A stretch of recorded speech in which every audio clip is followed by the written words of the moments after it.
Now on to the election. The day after a poll date was set and Campbell Newman's promising as Premier he'd deliver more dollars into Ashgrove. Labor says it's blatant pork barrelling.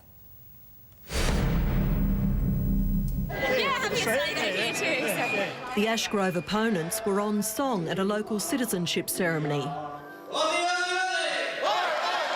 The man who wants to be Premier and Labor's Kate Jones sharing the spotlight. There's a little bit of politics floating around.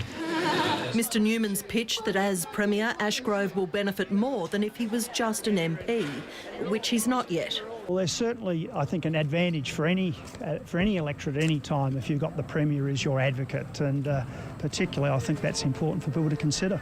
If Campbell Newman is promising to pork barrel the electorate of Ashgrove, then that's a judgment that the local people can make.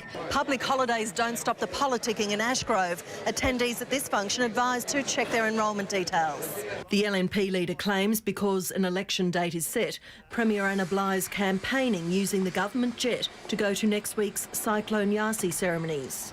I believe it is once an election campaign has been declared, and that's what she's doing. Mr Newman has had to foot his own bills all year because he is not a member of the Queensland Parliament. The Premier's more concerned about an apparently politically motivated ram raid attack on former Minister Robert Schwarten's home garage. In this country, we settle our political differences at the ballot box, not on the street. Amid the barbs, a surprise Australia Day selection by Campbell Newman for his favourite Aussie food. A Thai dish, pad Thai. Reflecting multicultural Australia, he says. Kathy Border, 10 News.